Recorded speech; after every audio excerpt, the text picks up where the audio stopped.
तो अब किसने उस्मान हादी को एलिमिनेट करा हुआ है? एक ऐसा माहौल क्रिएट किया गया है बांग्लादेश के भीतर कि भैया भारत का हाथ इसमें है।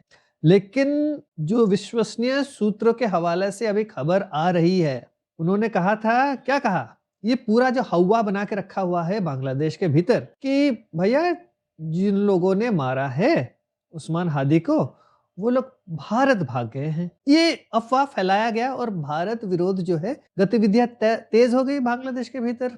अब किसने मारा, उसके पीछे कारण क्या है, ये बहुत महत्वपूर्ण है।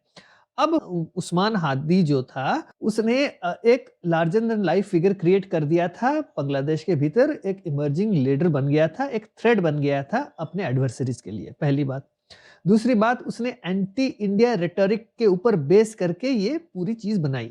अब उसके पीछे कई सारे कारण हैं, कई सारे लोग हैं, लेकिन एक चीज है, ये जो उस्मान हादी की मौत हुई है, उससे फायदा बहुत सारे लोगों को हुआ है। देखिए, हादी इलेक्शंस लड़ रहा था, हादी इलेक्शंस इंडिपेंडेंट कैंडिडेट के तौर पे लड़ रहा था। अच्छा, हादी इंडिपेंडेंट कैंडिडेट के तौर पे लड़ रहा था, लड़ कहाँ रहा था इलेक्शंस? उनके यहाँ सबसे, ढाका शहर के बीच सबसे जो पॉस कॉन्स्टिट्यूएंसी है, ढाका 8, वहां से लड़ रहा था, वहां से लड़ रहा था। और उसकी पॉपुलैरिटी तो आपने देखी है, उसके जनाजे में कैसे लोग उमड़ के आए हुए थे। अब किस किस लिए आए थे नहीं पता, किसने भेजा नहीं पता, वो सारी चीजों में नहीं जाएंगे, लेकिन पॉपुलैरिटी थी बंदे की, इससे ये पता चलता है।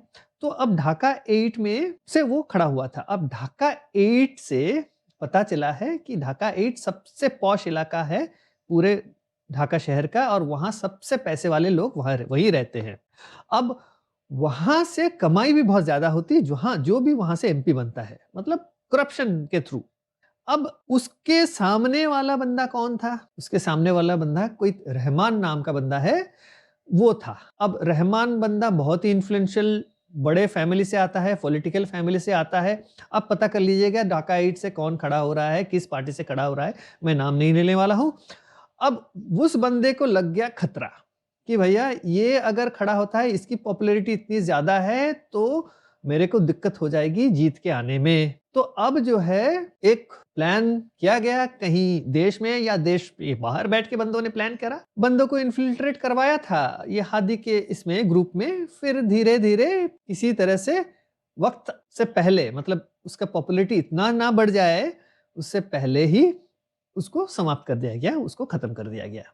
तो अब जो है उस बंदे के लिए जो कि हारने वाला था हादी के मुकाबले, उस बंदे के लिए चांसेस अभी ब्राइट हो गए हैं। अब ये अलग बात है कि बांग्लादेश में इलेक्शंस होंगे कि नहीं होंगे,